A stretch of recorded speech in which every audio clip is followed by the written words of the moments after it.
Hello friends, welcome to wifistudy.com, one-stop destination for all competitive exam. Presents the Times of India vocabulary powered by vocab24 app. So friends, जैसा कि आप जानते हैं कि हमारे बहुत सारे व्यूवर एसएससी सीजीएल 2017 की तैयारी कर रहे हैं, तो हम उनके लिए लेके आए ऑनलाइन टेस्ट सीरीज जिसमें 4 पैकेज हैं, जैसे कि basic, pro, advance and ultimate. और ये हमारा स्टार्ट हो रहा है फ्रेंड्स 399 से लेके 1599 तक। और फ्रेंड्स, एक हमारा यूनिक फीचर जो कि आपको कहीं दूसरी टेस्ट सीरीज में नहीं मिलेगा, वो है अपग्रेड, जिसमें आप अगर 399 का पैकेज से अपग्रेड करते हैं, अल्टीमेट पैकेज पे जा रहे हैं, तो इसके लिए सिर्फ आपको डिफरेंस अमाउंट पे करना होगा। So friends, achieve your dream goal with innovative material and start your preparation from today. So friends, let's start from the first word of the day, that is the override. To prevail over, to extend or pass over, उल्लंघन करना या फिर आगे चले जाना। तो किसी भी चीज़ को उल्लंघन करना, किसी को एक्सटेंड करना, पास ओवर करना, उसको अपन बोलते हैं ओवरराइड करना। Now let's see synonyms, that is move over, pass over, transcend, suppress या फिर side aside. Okay, so this word is very important for you. और now let's see the antonyms, that is fall behind या फिर lag. Okay, fall behind या फिर pass over. देखिए, you can see the difference between both the things. Okay, so override का मतलब क्या हुआ? pass over कर देना. Now let's see the example. Don't let your anger override common sense. यानी कि आपके common sense को override ना करने दे अपने anger को. Okay, now let's see the verb forms, that is override, overridden and overridden. Now let's see the trick. Tej bike ride करके rules को ओवरराइड करते हैं। तो देखिए कितना आसान है अब याद करना आपके लिए वर्ड। देखिए यहाँ पे क्या है, पिक्चर में 4 लोग हैं। ओके, बाइक पे अलाउ सिर्फ 2 लोग हैं। तो तेज बाइक भी चलाते हैं और फिर क्या करते हैं, रूल्स को ओवरराइड करते हैं। देखिए राइड, तेज़ बाइक राइड करते हैं पहले, तो उसके बाद क्या करते हैं, रूल्स को ओवरराइड करते हैं, यानी कि रूल्स का उल्लंघन करते हैं। तो देखिए राइड से ही आप इजीली इसका मीनिंग हमेशा पता कर लेंगे। देखिए ओवर भी आ रहा है, प्रीफिक्स भी देख सकते हैं आप इसको। ओके, सो ओवर का मतलब वैसे भी ज़्यादा होता है, और राइड अगर आप तेज़ राइड कर रहे हैं तो वैसे भी क्या कर रहे हो, ओवर राइड कर रहे हैं, यानी कि उल्लंघन कर रहे हैं। तो इस तरीके से आप इसको इजीली याद कर सकते हैं। Now let's see another one, drudgery, hard, menial और डल वर्क, एग्जॉस्टिंग वर्क, अरुचिकर वर्क, कठिन कार्य। तो कोई ऐसा काम जो कि बहुत ही कठिन हो और बहुत ज़्यादा बोरिंग हो, तो उसको अपन बोलते हैं drudgery. Now let's see synonym, that is menial work, donkey work, labour work या फिर plodding. And antonyms is fun या फिर एंटरटेनमेंट। ओके, सो एंटरटेनमेंट, अगर किसी काम में फन है आपके, तो वो काम बिल्कुल भी ड्रजरी नहीं है, यानी कि बोरिंग नहीं है। Now let's see the example. To me, my summer job at a fast food restaurant was sheer drudgery. यानी कि मेरे लिए मेरी जो समर जॉब है फास्ट फूड रेस्टोरेंट में, वो कैसी है, बिल्कुल ही बोरिंग है। Now let's see the verb forms, drudge, drudged and drudged. और उसके रिलेटेड वर्ड है drudge, यानी कि to do hard manual work. Now let's see the trick. दर्जी का काम ड्रजरी है। देखिए कितना आसान है, दर्जी का काम कैसा है, ड्रजरी है। तो आपने देखा होगा दर्जी को, इसका काम बहुत डिफिकल्ट भी है, सारे दिन सिलाई करना, और कैसा भी है, बहुत बोरिंग भी है, क्योंकि सेम काम आप बार बार पूरे टाइम एक ही काम करते जा रहे हो, तो कैसा हो जाता है, वो काम बहुत बोरिंग हो जाता है। ओके, तो दर्जी का काम ड्रजरी है। तो इस तरीके से देखिए दर्जी को और ड्रजरी को आप रिलेट करके इसका मतलब इजीली निकाल सकते हैं। Now let's see another one, atrophy, gradually decline in effectiveness or vigor due to the underdue or neglect. तो किसी चीज़ को कम होना, किसी चीज़ की पावर कम होना, नेगलेक्ट हो जाना, उन सब चीज़ों को अपन बोलते हैं क्षीण होना या फिर अपेक्षय होना, डिक्लाइन होना। Now let's C synonyms, that is dwindle, deteriorate, decline, wane, fade, wither and shrivel. And antonyms are ascend, betterment, develop and improve. So let's see the example. According to the researchers, the lack of exercise causes muscles to atrophy and become feeble. Okay, तो researchers के according क्या है, the lack of exercise, अगर आप exercise नहीं करेंगे तो muscles कैसी हो जाएगी, अट्रॉफी हो जाएगी, यानी कि बहुत कमज़ोर हो जाएगी। ओके, डिक्लाइन हो जाएगी उसकी इफेक्टिवनेस, एंड बिकम फीबल हो जाएगी। Now let's see the verb forms, atrophy, atrophied and atrophied. और उसके रिलेटेड वर्ड है एट्रॉफी, यानी कि एनी वीकनिंग और degeneration especially through lack of use. Now let's see the trick. 2003 world cup की trophy नहीं मिलने के बाद टीम अट्रॉफी हो गई। तो देखिए 2003 वर्ल्ड कप का फाइनल सभी को याद होगा, इंडिया वर्सेस ऑस्ट्रेलिया, जहाँ पे इंडिया हार गई थी और इंडिया को वर्ल्ड कप ट्रॉफी नहीं मिली थी। तो उसके बाद में कैसे हो गई थी टीम, बहुत ज़्यादा अट्रॉफी हो गई थी, यानी कि बहुत ज़्यादा वीक हो गई थी, क्योंकि एक तरह का ट्रोमा ही था ये जो कि गुजरा था लोगों के ऊपर, कि सभी को लग रहा था इंडिया वर्ल्ड कप जीत जाएगी, और इतने करीब आने के बाद में हारना वैसे सभी के लिए बहुत मुश्किल होता है। तो टीम कैसे हो गई थी, अट्रॉफी हो गई थी। तो ट्रॉफी नहीं मिली तो टीम कैसे हो गई, अट्रॉफी हो गई, यानी कि वीक हो गई। ओके, तो इस तरीके से अपन इसको इजीली याद कर सकते हैं। नाउ लेट्स सी। और फ्रेंड्स, अगर अभी तक आपने इस चैनल को सब्सक्राइब नहीं किया है तो अभी सब्सक्राइब करें, ताकि हम आपको और वीडियोस और कंटेंट प्रोवाइड कर सकें आपके आने वाले एग्जाम के लिए, जो कि आपको बहुत ज़्यादा बेनिफिशियल होंगे। Now let's see another one, that is advent, the arrival of a notable person or thing. तो आगमन, तो कोई भी चीज़ जो कि आने वाली है, कोई भी नोटेबल पर्सन या फिर कोई थिंग, कोई भी चीज़, तो उसको अपन बोलते हैं advent. Synonym of this word is arrival, appearance, emergence, occurrence, dawn, origin and rise. And antonyms are departure, leaving and end. Now let's see the example. With the advent of the internet, the technology has changed a lot. यानी कि जैसे ही आगमन हुआ internet का, तो technology में बहुत ज़्यादा बदलाव आ गया. अब देखते हैं इसके रिलेटेड वर्ड. एडवेंटिशियस यानी कि आगंतुक, यानी कि जो चीज़ आने वाली है. ओके. और फ्रेंड्स इस वर्ड को आपको ध्यान रखना है, ये भी पेपर में कई बार आता है, डाउन, जिसका मतलब भी क्या है, एडवेंट. ओके, यानी कि जो चीज़ आने वाली है. Now let's see the trick. हर थोड़ी देर में टीवी में ऐड का एडवेंट हो जाता है. तो देखिए ऐड और एडवेंट दोनों ही एक जैसे वर्ड्स हैं. तो हर देखते होंगे आप, टीवी देखा होगा, तो हमेशा क्या होता है कि थोड़ी थोड़ी देर में कुछ ना कुछ ऐड आता रहता है. तो जैसे ही ऐड आता है तो क्या हो रहा है, ऐड का एडवेंट हो जाता है, यानी कि उसका आगमन हो जाता है. ओके, तो इस तरीके से अपन इसको इजीली याद कर सकते हैं कि हर थोड़ी देर में टीवी में ऐड का एडवेंट हो जाता है. तो एडवेंट का मतलब आगमन हो जाता है. Now let's see another one. Upsurge, an upward surge in strength और quality of something, and increase, चढ़ाव या फिर वृद्धि. तो किसी भी चीज़ में इंक्रीमेंट होना, क्वालिटी के अंदर, स्ट्रेंथ के अंदर. ओके, तो किसी भी चीज़ में इंक्रीमेंट होना, इन सभी चीज़ों को अपन बोलते हैं अपसर्ज हो जाना. तो देखिए अप, वैसे ही अप लिखा हुआ आ रहा है तो आप उससे समझ सकते हैं. Now let's see the synonym, that is boom, improvement, upswing, upturn, increase and rise. And antonyms are downturn and downfall. Now let's see the example. An upsurge in the violent crime in the city makes it less safe for the people. यानी कि जो increment हुआ है crime के अंदर, city के अंदर, उसने क्या बना दिया है, कम सेफ बना दिया है लोगों को. Now let's see the trick. Up हो गई स्ट्रेंथ तो बॉडी अपसर्ज हो गई. तो देखिए अप हो गई स्ट्रेंथ, अगर बॉडी अप हो गई है, अगर क्या हो गई है, स्ट्रेंथ अगर अप हो गई है तो बॉडी कैसे हो जाएगी, अपसर्ज हो जाएगी, यानी कि बॉडी की क्वालिटी में इंप्रूवमेंट हो जाएगा. तो देखिए यहाँ पे भी अप है और मैं यहाँ वाले अप से स्ट्रेंथ को मैं सर्ज से रिलेट कर रहा हूँ.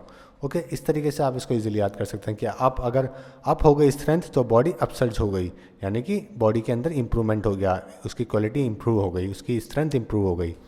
Now let's see another one. Casualties, loss in numerical strength through any cause as death, wound, sickness, capture or desertion. जनहानि होना या फिर हताहतों की संख्या. तो ये वर्ड बहुत कॉमन वर्ड है और फ्रेंड बहुत इजी वर्ड भी है. कैजुअलिटीज़ आपने कई बार सुना होगा.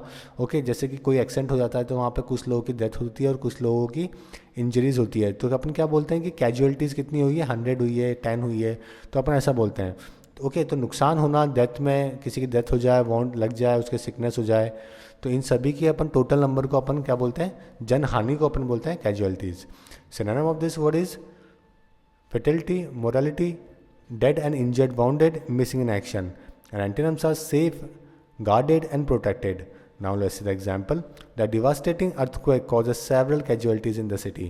तो जो बहुत ही बड़ा earthquake आया सिटी में, उसने क्या किया, बहुत सारी जनहानि करी. Now let's see the trick. इतना कैजुअल बाइक चलाएगा तो कैजुअलिटी हो जाएगी. तो देखिए इतना कैजुअल बाइक चलाएगा, अगर आप बहुत कैजुअल बाइक चला रहे हैं, आपको ध्यान ही नहीं है, बहुत रिलैक्स होके बाइक चला रहे हैं, आपको ध्यान ही नहीं है कि कौन आगे से आ रहा है, कौन पीछे से आ रहा है, तो क्या हो जाएगा, कैजुअलिटी हो जाएगी. तो कैजुअल बाइक चलाओगे तो कैजुअलिटी हो जाएगी, यानी कि जनहानि हो जाएगी. तो ये देखिए इनका ध्यान कहीं और था, बहुत ज़्यादा रिलैक्स होकर कैजुअल होकर बाइक चला रहे थे और उन्होंने भिड़ा दी, तो क्या हो गया, कैजुअलिटी हो गई. ओके, तो इस तरीके से आप याद कर सकते हैं. देखते हैं next one. Empathy, the ability to understand and share the feeling of another. संवेदना या फिर हमदर्दी. अगर आप किसी की हमदर्दी दिखा रहे हो किसी के साथ में, अगर आपको हमदर्दी है तो आपको क्या है, एम्पैथी है. Synonym of this word is affinity, compassion या फिर sympathy.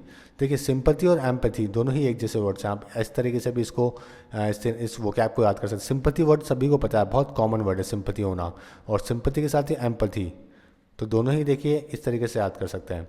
Antonym of this word is disdain, hatred, indifference या फिर mercilessness. Or now let's see the example. Bart has a hard time forming healthy relationship because he lacks empathy for others. यानी कि BART का बहुत hard time है forming healthy, उसको BART को बहुत हार्ड टाइम फेस करना पड़ता है हेल्दी रिलेशनशिप बनाने के लिए, क्योंकि वो एम्पैथी में लैक करता है. ओके, उसके पास हमदर्दी कम है. Now let's say verb forms empathize, empathized and empathized, और उसके रिलेटेड वर्ड है एम्पैथाइज, यानी कि सहानुभूति होना. Now let's see the trick. इनके पति के साथ हमारी एम्पैथी है. तो देखिए कितना आसान है, वो आपको याद करना है. इनके पति के साथ, देखिए ये वुमेन है जो कि हमेशा अपने हस्बैंड के ऊपर चिल्लाती रहती है, हमेशा शाउट करती रहती है. तो ऐसे पर्सन के साथ सबको क्या होगी, हमदर्दी होगी, सिंपैथी होगी, तो मैं उसी को बोल रहा हूँ क्या होगी, एम्पैथी होगी। ओके, तो ऐसे पति के साथ में हमारी एम्पैथी है, जो कि हमेशा डांट सुनता रहता है। तो इस तरीके से अपन इसको इजीली याद कर सकते हैं। देखिए पति आ रहा है, तो यहाँ पे लिखा हुआ एम्पैथी में, तो इस तरीके से आप इसको देख सकते हैं कि इनके पति के साथ हमारी एम्पैथी है, यानी कि सहानुभूति है। Cursory, hasty and therefore not thorough or detail. सरसरी, तो कोई ऐसी चीज़ जो इसके अंदर ज़्यादा डिटेल नहीं है और सिर्फ ऊपर ऊपर से कोई चीज़ बताई गई है या फिर होती है, उसको अपन बोलते हैं cursory. Synonym of this word is perfunctory, casual, superficial and inattentive. Antonyms are careful, detail, complete and thorough. Now let's see the example. After a cursory examination of the artifacts, the archaeologists realized that he had probably stumbled on the find of the century. Now let's see the example. Now let's see the trick. Cursor cursory details दिखाता है। Okay, तो cursor क्या करता है, देखिए cursor हमेशा, cursor आप computer चलाते हैं तो कर्सर देखा होगा आपने, तो कर्सर अगर आप किसी चीज़ के ऊपर लेके जाते हैं तो वो कैसी डिटेल दिखाता है, आपको कर्सरी डिटेल्स दिखाता है। यानी कि पूरी की पूरी ज़्यादा डिटेल्स आपको सब्जेक्ट के बारे में नहीं बताता है आपको। ओके, सिर्फ थोड़ी सी उसके बारे में जानकारी देता है कि ये फोल्डर है या फाइल है, ये है क्या, सिर्फ इतना सा आपको बताएगा, ज़्यादा थॉरो या फिर डिटेल कंटेंट उस बारे में नहीं बताएगा। तो क्या करता है कर्सर, क्या करता है कर्सरी डिटेल दिखाता है। तो देखिए कर्सर और कर्सरी दोनों ही एक जैसे हैं। तो कर्सरी का मतलब क्या हुआ, hasty and therefore not thorough और detailed. Emanate, originate from, be produce by, to come out from a source. तो उत्पन्न होना, निर्गत होना, किसी भी चीज़ से सोर्स से निकलना, अराइज होना, इमिट होना, इन सभी को अपन बोलते हैं emanate. Synonym of this word is arise, derive, emerge, emit and originate. And antonyms are hold, keep या फिर conceal. Now let's see the example. If you rub the magical lamp, a genie will emanate from the bottle. यानी कि अगर आप रब करेंगे magical lamp को तो एक जीनी निकलेगा। कहाँ से, जीनी का क्या होगा, उत्पन्न होगा बॉटल के अंदर से। जैसे कि आपने अलादीन देखा होगा, उसमें जैसे होता है वैसे क्या होता है, इमानेट होता है वो genie. Now let's see the verb forms emanate, emanated and emanated. और रिलेटेड वर्ड है इमानेशन, यानी कि the act of emitting causing to flow forth. Now let's see the trick. Emerge हुआ मतलब इमनेट हुआ। तो देखिए कोई भी चीज़ इमर्ज होती है तो क्या होती है, वो इमनेट होती है। तो इमर्ज या फिर इमनेट, देखिए दोनों ही एक जैसे वर्ड्स हैं। या फिर आप इसको इमिट से भी कर सकते हैं, इमिट मतलब इमनेट हुआ। ओके, तो इमर्ज होना क्या हुआ, इमनेट हुआ ना। तो देखिए फ्रेंड्स कई सारे वर्ड्स हैं जो कि आपके कॉमन वर्ड से बहुत रिलेट करते हैं, तो आप उसको भी उस तरीके से याद कर सकते हैं। इन वर्ड्स को यूज़ लेना बंद करें जो कि बहुत आसान होते हैं, और उनकी जगह ऐसे वर्ड्स को यूज़ करना स्टार्ट करें। ओके, तो इमर्ज और इमनेट दोनों एक जैसे हैं। Now let's see the last word of the day, that is flounder. Struggle या फिर स्टैगर क्लम्सली, यानी कि झूंझना। झूझना, अगर किसी चीज़ से आप जूझ रहे हो, फाइनेंशियल प्रॉब्लम से, सोशल प्रॉब्लम से, मुश्किलों में हो, स्ट्रगल कर रहे हो, तो उसको अपन बोलते हैं flounder. Synonym of this word is struggle, battle, conflict, grapple या फिर fight. Antonyms are stable, secure, enduring and establish. Now let's see the example. After it hit the iceberg, the Titanic was left to flounder in the Atlantic Ocean before it finally sank. तो यानी कि जब वो iceberg से टकराने के बाद में टाइटैनिक क्या हो गया था, बहुत ही ज़्यादा जूझ रहा था और अटलांटिक ओशन में चला गया, सिंक हो गया। अब देखते हैं इसके वर्क फॉर्म्स, फ्लॉन्डर, फ्लॉन्डर्ड एंड फ्लॉन्डर्ड। और उसके देखते हैं ट्रिक। स्टार्टअप के फाउंडर को स्टार्टिंग में फ्लॉन्डर करना पड़ता है। तो देखिए स्टार्टअप के फाउंडर को, चाहे मार्क जुकरबर्ग हो या फिर कोई से भी स्टार्टअप के फाउंडर हो, इनिशियली सबको ही बहुत ज़्यादा स्ट्रगल करना पड़ा था। ओके, तो फाउंडर को क्या करना पड़ता है, फ्लॉन्डर करना पड़ता है, यानी कि बहुत ज़्यादा जूझना पड़ता है, चाहे वो फाइनेंशियल हो, सोशल हो, कई टेक्नोलॉजी वाली चीज़ें हों, हर चीज़ से उसको फ्लॉन्डर करना पड़ता है। तो इस तरीके से आप इसको याद कर सकते हैं। देखिए फाउंडर और फ्लॉन्डर दोनों ही एक जैसे वर्ड्स हैं। सो फ्रेंड्स अपन इनको वापस से एक बार रिवाइज करेंगे ताकि आपको इजीली याद हो जाए सभी। पहला वर्ड था हमारा ओवरराइड। ओवरराइड का मतलब क्या था, उल्लंघन करना, टू मूव ओवर। ड्रजरी यानी कि ऐसा कोई काम जो बहुत ज़्यादा बोरिंग हो और बहुत ज़्यादा एग्जॉस्टिंग हो, ओके, बहुत ज़्यादा मुश्किल भरा हो। एट्रॉफी यानी कि किसी चीज़ को कम करना, डिक्लाइन होना किसी चीज़ के अंदर। एडवेंट आगमन, किसी चीज़ का आना। अपसर्ज यानी कि किसी चीज़ में बढ़ावा होना, चढ़ाव होना, वृद्धि होना। कैजुअलिटीज़ जनहानि। एम्पैथी यानी कि संवेदना, हमदर्दी। ओके, एम्पैथी या फिर सिंपैथी दोनों ही एक ही वर्ड है। कर्सरी यानी कि बहुत ही कम डिटेल दिखाना। ओके, जो हेस्टी हो therefore not thorough or detail. सरसरी। और इमिनेट का मतलब उत्पन्न होना, इमर्ज होना, ओरिजिनेट होना।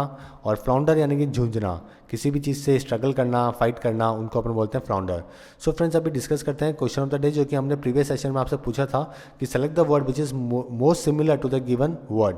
तो पेस्टिज वो वर्ड था जो कि हमने आपसे पूछा था और उसका आंसर था बी, बर्लेस्क। ओके, जिसका मतलब भी क्या होता है, मॉकरी करना, किसी का मजाक उड़ाना, इसको अपन पैरोडी भी बोलते हैं। ओके, तो ये वर्ड था। और फ्रेंड्स सभी ने आंसर इसका सही जवाब दिया है, सिर्फ 4 to 5 स्टूडेंट्स हैं जिन्होंने इसका आंसर सही नहीं दिया है, अदरवाइज ज़्यादातर लोगों का ये सही है और हमें बहुत खुशी है। और इन 4-5 जो बच्चों ने सही आंसर नहीं दिया है, हम उनसे उम्मीद करते हैं कि वो भी हमारे नेक्स्ट सेशन में सही आंसर करेंगे। सो फ्रेंड्स देखते हैं आज का क्वेश्चन ऑफ द डे क्या है। Select the word which is most similar to the meaning of the given word. तो आज भी हमने आपसे सिनोनिम ही पूछा है, आपसे मोस्ट सिमिलर वर्ड ही पूछा है। तो ये आपके सामने वर्ड है इसकी भी, और यहाँ पे आपको इसका most similar word बताना है, and you need to give the answer while commenting on this video. Friends, we are waiting for your answer. And friends, if you are not subscribed our channel till now, then click on this logo to subscribe our YouTube channel for daily videos and for daily newspaper editorials, vocabs and quiz. Download Vocab24 app now. And if you enjoyed this video, then don't forget to like and share this video with your friends and give your feedback while commenting on this video. So friends, thank you and all the best for upcoming exam. Hope you like this video.